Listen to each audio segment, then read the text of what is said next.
Hello, my wonderful, beautiful friends, guys. Welcome back to r/EntitledPeople, where people truly believe that they're the most important person in the world, and they should always get what they want. And in today's episode, OP tells a story about inheriting a massive house from his grandfather, and the family does not like that. Guys, I hope you enjoy the stories. Don't shake your heads too hard, and as always, you can send or link your post to this email right here.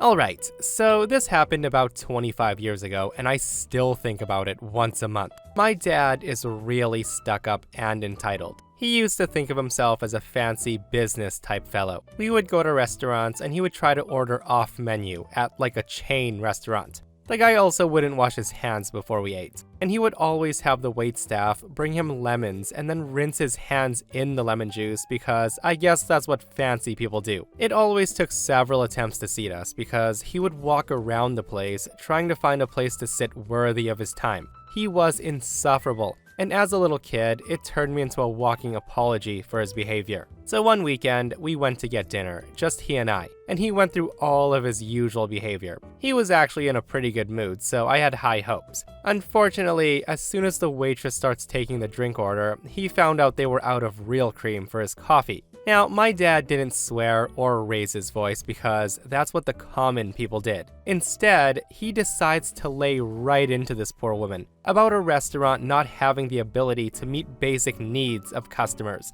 and then trying to smooth over things with cheap, fake products like non-dairy creamers. My dad was screaming at her that she was trying to make him sick by feeding him some sort of chemical swill, and then demanded the manager right then and there. I remember her exact face as she just stared at him and took it, not knowing what to say, and it still haunts me. My dad ends up ordering just an appetizer and she left politely, but she never returned. He and I sat in that booth for 30 to 40 minutes until the manager finally came out and went table to table explaining that the waitress had quit suddenly. My dad was of course offended, and the manager of course offered to give us our meal for free.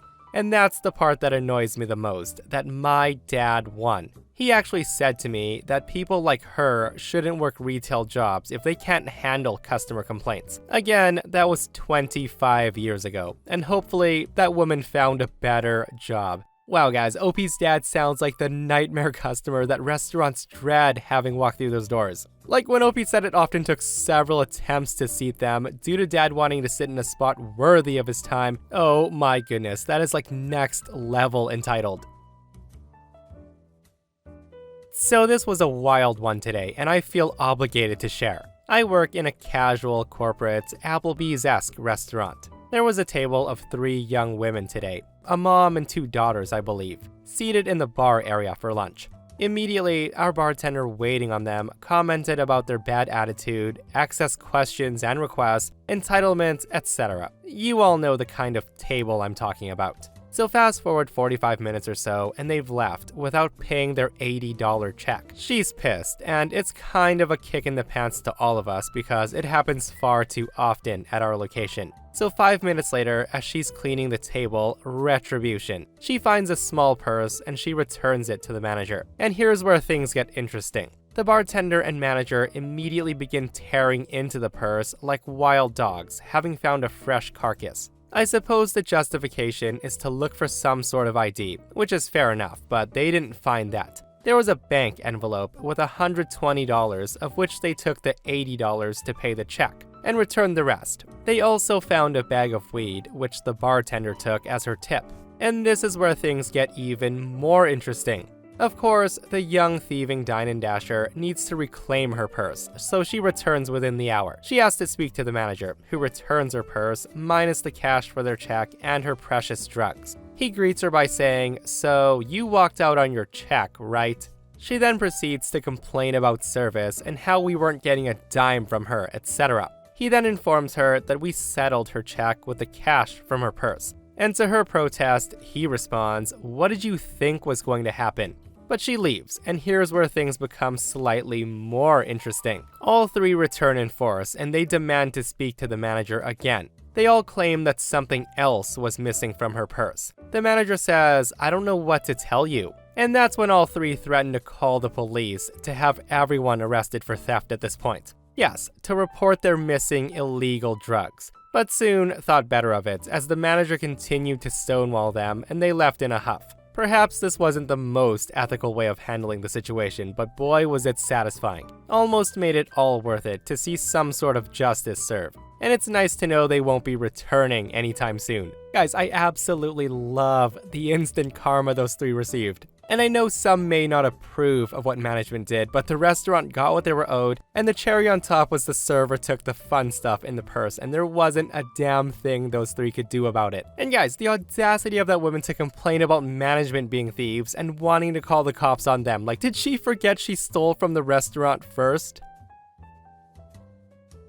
So, you've heard of entitled parents and entitled people, but how about an entire damn family? This started a few years back, but has come to fruition here recently. Without going into my life story, the basics are, my grandmother had been sent to a nursing home, my grandfather lived home alone, and I lived across town with my then pregnant wife and first child. My grandfather, being a stroke victim, had a little trouble getting around, but he could still do the basics, like food, bathroom, etc. As he started getting older, these things were harder to manage, and that's where the entitlement starts. My grandparents have 4 children, and they're listed from eldest to youngest. Uncle number 1 and 2 live 30 to 45 minutes away. Entitled aunt and my entitled father live much closer, just outside of town limits, and the next town over, respectively. As my grandfather got to the state where he needed help on a daily basis, I started getting phone calls on a daily basis. My entitled father does not work. He's been disabled for years due to hip surgery. As for my entitled aunt, she works for the school district, and I'm a truck driver. One of these has erratic and unpredictable hours, and the others do not. I'll let you figure that out.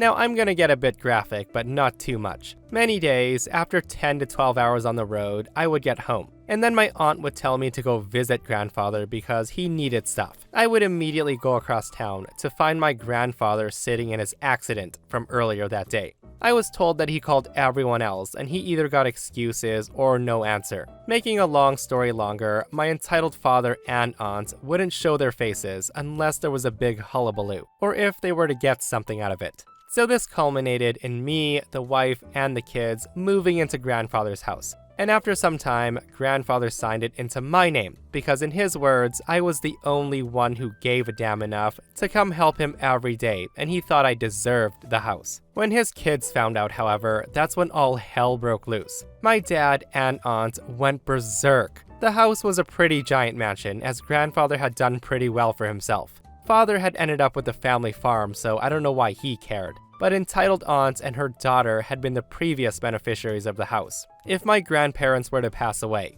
This resulted in many days of arguments and threats to where I had to call the police, and all the other quintessential entitlement traits, simply because I had the gall to take care of my grandfather and then accept the house that was rightfully theirs when they had done absolutely nothing to deserve it. Saying I don't deserve a nice house like this. Needless to say, I don't talk to over half my family anymore, including my own father, for this and other reasons. Now, I know it's not the most entertaining or outlandish, but I wanted to share. Holy cow, guys. Like, in my opinion, OP totally deserved that house because grandfather thought OP deserved that house. Like, those are some horrible kids grandfather has, neglecting him to that extent, and then getting mad when he signs the house to someone who actually cares about him. And guys, it also makes me so happy knowing that in the comments, OP said that his family went from barely scraping by to all of a sudden inheriting this house and not having to worry about rent anymore. Like, what a blessing that was. And while we're on the topic of entitled families, guys, this next one is absolutely wild.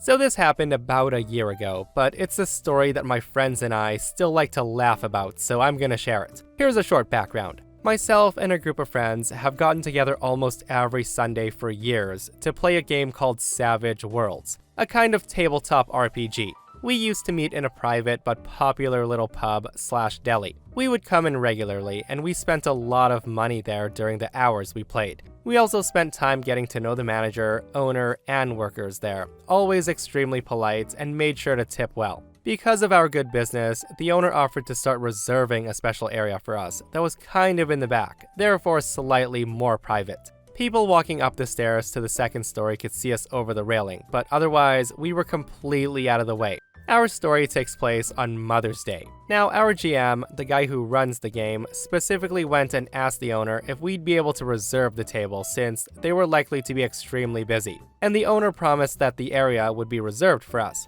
The day comes and everything seems fine. The sign telling the other patrons that the area is reserved is up. But we notice that it's pushed to the side and pointing a different direction, and we can hear voices coming from the area. We walk back there, and there's a family of about 7 or 8 having lunch, and they're drinking wine. We are a little early. Our reservation starts around noon, so we still had about 10 minutes. But there's also other tables around, so we take a seat there and start talking quietly while other members of the group trickled in. I should also mention that several members of the family kept shooting us dirty looks, and then turning around whispering to each other. There were also 3 little girls with them who weren't paying us any attention as far as I could tell. After a while, one of the men turns to us and asked in a would-be polite tone, "Excuse me, but do you have this area reserved?" My GM very politely says, "Yes, we do, starting at noon." Now keep in mind, our GM is one of the nicest guys you'll ever meet, and he does not do well with conflict. The guy's easily walked over. I usually am as well, but I'm quick to stand up for my friends. Karen, sounding much more snobby, says, when did they start doing that, reserving tables for people here? My GM says to her, a couple of years now. Karen rolls her eyes and says, "That's impossible. We're here every Sunday and we've never seen you." My GM looks a little confused and says, "Well, we're here every Sunday for a few hours and we've never seen you." They then turn back to each other and begin whispering to each other. It's at least 5 past noon at this point, and these people have decided to take their sweet time, just eating their lunch, and they're shooting passive-aggressive looks our way, making small comments, daring us to say something, while taking bites of their sandwiches, putting them down, holding long conversations while sipping on their wine. During all this, we've remained relatively quiet, thinking that since it's Mother's Day, we'll let them enjoy their lunch a bit longer before calling the owner over. We're just having a conversation, to which we get death glares from the 2 women for apparently daring to talk or making any noise. The second of the 2 finally turns around. We'll call her Linda, Karen's sister. Linda says to us, excuse me, but you're being pretty rude. We're here first. I don't see a sign saying it's yours. That's when my boyfriend gets up and walks over to the small reserved sign that was thrown onto the floor. My boyfriend picks it up, brings it back, and then adds sarcastically, "Oh, look, I found a sign that was supposed to be on the table." Linda just scoffs, and she turns back around, and they continue eating for another 10 minutes. My boyfriend's getting extremely annoyed at this point, and he tells me he's gonna go get a drink and find a manager, and that he'll be right back. Karen sees my boyfriend get up, and she goes and nudges Linda, nodding in his direction, and they exchange looks before finally alerting the rest of the group. Finally, they begin to gather their things, and they're more or less shuffling out. That's when our GM stands up, and he claps his hands together once, and he says, "Well, who's ready to get this show on the road?" Karen sees him doing this, and she comes storming back, getting inches from the GM's face, and she begins screaming at him saying, "What the hell is wrong with you? You're so rude. How dare you start applauding us leaving? I have a little girl. What kind of person are you to do something like that in front of her?" I've had it at this point, so I grab our GM gently by the arm, pulling him back so I can get between them. His face is bright red, and he's stammering as I do this, to which she begins mocking his stammering, saying, Shut up. I demand an apology to me and my family." At this point, Linda has returned, and she joins in on the screaming, saying, "Stop scaring our kids." I say to her, "First off, you're scaring your kids. Second, we not only reserved this spot at noon, which we're now 20 minutes past, but we've been waiting patiently for you to leave." And he wasn't applauding. He clapped his hands together in an excited gesture once, and he was talking to us. It wasn't even about you, so piss off. Now, I wasn't yelling quite as loud as she was, but I was getting up there, and had moved close enough that she couldn't have gotten around me to go after him again, without having some sort of physical contact with me. I wasn't trying to fight this woman, I was just making damn sure that she couldn't get into his face again. That's when Karen says, "How dare you tell me how to raise my kids? Who the hell do you think you are? Get out of my face." It's at this point she reaches forward, and she shoves me as hard as she can. I stumbled back and I tripped over one of the chairs, landing badly between it and one of the tables. At this point, my boyfriend has returned with the owner, who's missed everything except the shove and my landing. They both push past the girls to come help me up, while the owner turns on them, threatening to call the police. They begin to tell her that I started it by threatening their kids and they were only defending themselves. And then they went to complain that we were the rude ones, telling her that they had actually reserved the spots and we were trying to steal it. The owner, having reserved the spot for us herself, knew they were lying and called her out on it before going to call the police and banning them from the store. They left before the police arrived, but they still took a statement from me and told me I could press charges. My boyfriend firmly said yes, but I was told that I had to make the decision, and in the end, I wound up saying yes, egged on by my boyfriend, but honestly, it was the look on my GM's face that ultimately decided it for me. They are now banned from the establishment, and the counter employees have been told to call the police if they see either women again. I did wind up with a few bruises, but other than that, I was fine. My friends all teased me for being a badass and for standing up for our GM. We actually did see both ladies one more time after that. They had come in, just the two of them, and we watched them walk up to the back room and read the reserve sign. They looked like they thought about ignoring it, but then decided to go upstairs, shooting us dirty looks as they went. My boyfriend gladly got up and let the staff know, and the police arrived shortly and kicked the women out. They threw a fit, but we didn't see the rest of it as they took the arguing outside. Sorry if it's kind of long, I'm not really sure what the appropriate length is. I hope you enjoyed my story though. Of course, Karen had to take it that far and attack OP for wanting a spot that they reserved in the first place. And the ultimate entitled move is coming back after knowing they were banned from the restaurant.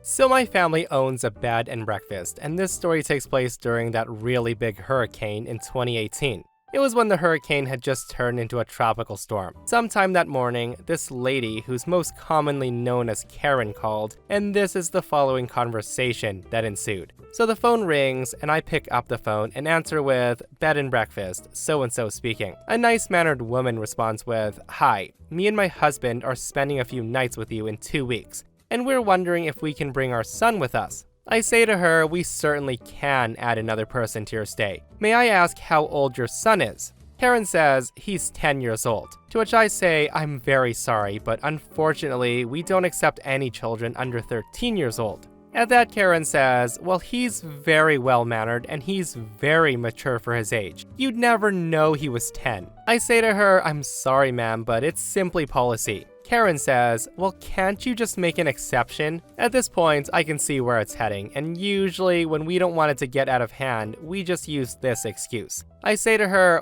"Once again, I apologize, but the state says that our bed and breakfast cannot accept anyone under 13. Now, I can refer you to another B&B in the area who would be happy to accommodate your family." Karen says, "Oh, well, I can't do that. I'll just stay at your business." I say to her, "Okay, ma'am, anything else I can help you with?" At that, Karen responds, "Of course, how much to add a third person in a separate room?" I say to her, to add another person would be whatever the rate on the room for those dates would be. But I must ask, are you referring to your son? Karen says, "No, of course not. He's way too young." She said this so unconvincingly. And I ask, "May I ask who you're bringing?" Karen says, "My son." In my head, I'm thinking, what the F, lady? And I say to her, "Ma'am, as I've said before, we cannot accept anyone under 13. Clearly frustrated, Karen says, "Well, can I just cancel my reservation then?" I say to her, "If that's what you wish to do, then of course. We have a 14-day policy that you lie within, so we'll have to keep your first night's deposit." At that, Karen says, "I'm not paying for a room that I'm not sleeping in." I say to her, "It's our policy, clearly stated when you make the reservation. There's a low chance the room can be re-rented." Now, Karen clearly does not understand this, and she continues to scream at me that I can't take her money because she hasn't stayed with us. Now, this goes back and forth until she just hangs up in frustration. I go ahead and process the cancellation, and I thought that was the end of it. But oh boy, was I wrong. And this is where the hurricane comes in. So the phone rings again, and I answer and say, "Bed and breakfast, how may I?" Karen interrupts me and says, "I want to cancel my reservation." I say to her, "I've already processed the cancellation, so it's taken care of." Karen asked, "So I can have my money back?" I reply, "No, ma'am, we have to keep the first night's deposit." She says to me, well, I saw your areas being affected by the hurricane. That would be incorrect, ma'am. The coast did see some of the hurricane, but now it's a tropical storm, and we expect to see no more than 3 inches of rain by the end of it. At this point, she berates me with more screaming, and she gets her husband on the phone. The husband goes on to say, so there is no way for us to get our money back? I tell him, no sir, it's simply the policy. I say this expecting hell to rain down. The husband just sighs and says, alright, thank you anyway, have a nice day. I tell him, you too. I say that relieved for it to be over, or so I thought. No more than 5 minutes later, the phone rings and I answer again and Karen screams, I want my money or I'm gonna show up anyway and I expect to be accommodated. I'm bringing my son. Finally, my dad, who's the owner, overhears this, and he takes over the phone. Now, I don't know what else Karen decided to say for the next few minutes, but I do know my dad doesn't take any crap. My dad calmly responds with, this is my home as well as my business. If you decide to show up, we'll treat you as an intruder. The cops are no more than a few blocks away, and we have the right to defend our home. My dad then hangs up. He blocks the number, but not before writing it down on a sticky note and pasting it to the calendar on the date of arrival. Luckily for them, Karen and her kid never showed. But if her husband ends up divorcing her and he sees this, I'll happily have you stay at the lodge for a free night. Oh boy, to be married to a person like that, guys. Like, he was probably trying to talk some sense into Karen, but she wasn't having it, clearly. And I can also understand her frustration, guys. Like, it seems like their childcare arrangements might have fallen through or something. And that does suck, but that's no excuse to be an a-hole to somebody. There's never a need for all that. And that, my friends, brings us to another end of r/EntitledPeople. Guys, I hope you enjoyed today's stories. If you did, hit that thumbs up. And if you're not subscribed, consider subscribing so you don't miss these crazy stories. And if you missed the last episode on the channel, it's another r/EntitledPeople episode, where Karens are going crazy yet again. If you guys missed it, go check it out. And myself and Stevie Boy will see you guys in the next one. We love you.